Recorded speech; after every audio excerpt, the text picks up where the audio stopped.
Hey everybody, Dirili here. Thank you so much for joining me for another episode of Reine Des Fleurs along Orpheus's route. And the calm before the storm is over. Let the tumult begin. We're right after that ceremony where the goddess tried to take over Violet for the first time. And this time it's Orpheus's duty to stop that. So you can just sit back, relax, and let me read you a story. Orpheus. I gather all the strength I can and try to force my voice out, though all I can manage is a faint sound. Please, call my name. Help me. I see. Looks like she hasn't been completely taken over yet. Alright, let's get her out of that cherry blossom tree. What foolishness. Nothing can stop this from happening. Well, it's happened twice before already. Ugh. What is this wind? Let us all sing praises. The goddess is reviving, here, again, right now. After Hubert speaks, cherry blossom petals start falling, covering everyone. Within the cherry blossom storm, I hear a whisper in my ear. Farewell, my vessel. I appreciate your sacrifice. It's over. My consciousness is... Gradually, my consciousness fades amidst the storm. That moment... Out of my way! His manly voice echoes. Violet! His voice is like a beam of light, concentrated on breaking the curse. It is a gentle hope in the overwhelming darkness. Impossible. What is happening? The Tree of Life is... Violet! Well done, Orpheus! Seems like the tree has gone back to its normal state now. What a relief. I've finally gotten you back. Hey, can you hear me? Please, open your eyes. Don't count your chicks before they're hatched, buddy. Violet, are you okay? Who are you? Huh? The god of the moon? Or the god of art? No, you look like him, but you are not quite the same. They have gone away. What's wrong with you? What are you talking about? I am not Violet, but the goddess of all. And you are not an ordinary person either. Huh? Who are you? No, which god are you? All the ancient gods have left this world, and I was the only one left. But I feel the power of a god in you, although it's very young and weak. Yes, just like an egg. An egg? That almost sounds insulting. Violet?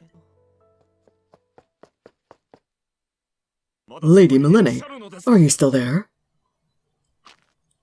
Stop. Get out of my way.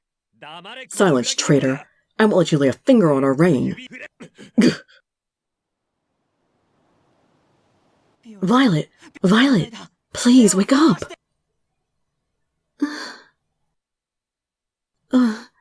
Orpheus? What's wrong? You look like you were about to cry. Is this really you? You're not the goddess Milene? No. Orpheus holds me tight, as if to ensure himself of my presence. I'm so glad that you're back. Orpheus. The fear of losing myself and the feeling of falling deep into darkness. What kept me from that was the voice of the man that I see before me. Thank you, Orpheus, for calling my name. In his arms, I truly feel like myself again. Are we not going to discuss the whole god-egg thing? Because I don't know about anyone else, but I would want to talk about that right away. I mean, even if he's a young god, you would think if you're dealing with a goddess, maybe he could help? The western country, Valais. A frontier separated from the other countries by oceans, a paradise blessed with the abundance of nature. He was born in that land, though uncertain of exactly when and where he was born.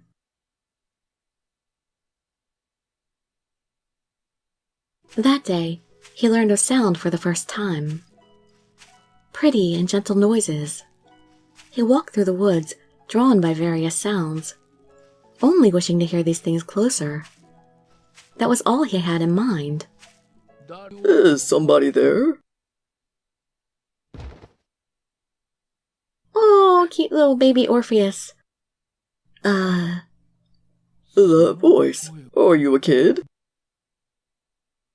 He's so cute! A kid? My eyes are bad, unfortunately. I can't see what you look like. Where are you from, child? Do you have a name? Name? Name? Well, you don't have to answer. But can you tell me one thing? What brought you here?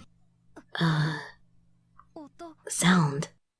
Beautiful sounds. Sound. Oh, I see. You were attracted by the sound of this harp. Harp? Yes, I don't play as much as I used to these days, but if you like it, I'll play it for you, my little guest. The blind old man who once was a traveling minstrel starts to play songs for him. He becomes absorbed in the music. Gentle sounds of rainfall wrap around him like a warm blanket. The first person he met in his life. Another living being besides himself that was able to think. That was the beginning of it all. Ugh. The string broke. That was scary. I don't think he meant it surprised him. More like a jump scare than an actual scare. Even though it was a coincidence, I feel like it's a bad omen. Orpheus, are you in there? Asagi? Alright.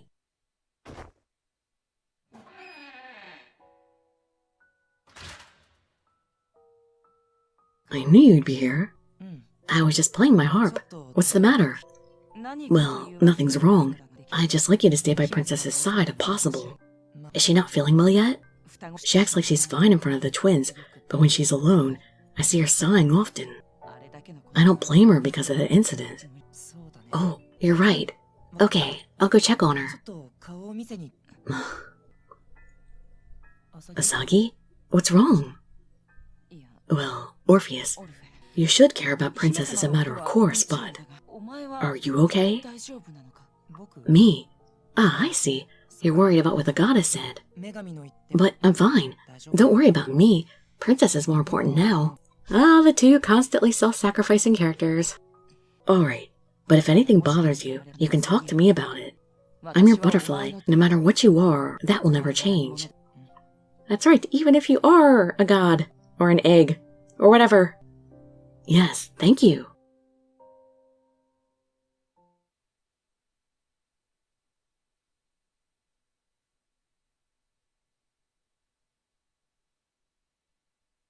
Revive the goddess through the vessel of the rain. A few days after Hubert's plan was revealed. I had been sleeping this whole time, probably because the goddess had almost taken over my body. Meanwhile, Hubert was caught by the knights and confined in his mansion. In addition to that, Mr. Bonhue, NJ, and the butterflies are watching him alternately. And I... Because Hubert's mansion is in the same compound, I could not go back to my own mansion. So, I am now in Orpheus's mansion with Ruri and Akane.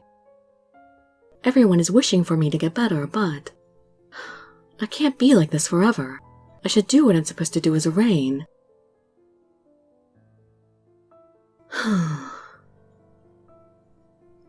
Princess, your face doesn't look so happy. Is anything wrong?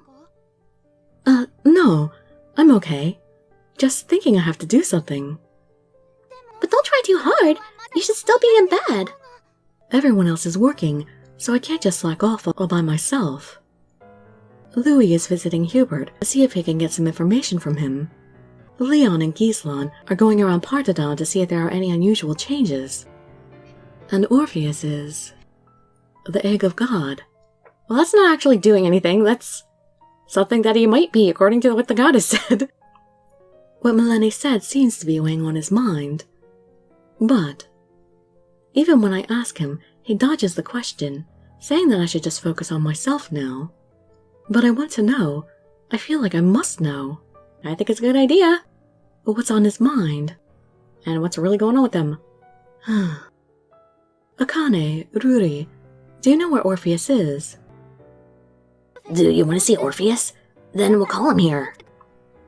Well, if he's busy, you don't have to call him. It's fine. If Princess really needs him, Orpheus will come for sure. Of course he will. Actually, even if you don't really need him, he'd come. He loves you. He wants to be with you. Alright, well, that is it for this episode, so we will pick this up in the next one and have our conversation with Orpheus. See if we can get this whole egg of God thing out of him. See what in the world he knows about that comment that the goddess made. Or if he's totally clueless about himself. So hope to see you there or on one of my other videos. And I'd be so grateful for any likes, comments, subscriptions, or shares with your friends to show some support. Thank you so much for joining me, and I wish you all health, happiness, and safety. Dirili signing out. Bye-bye, everybody.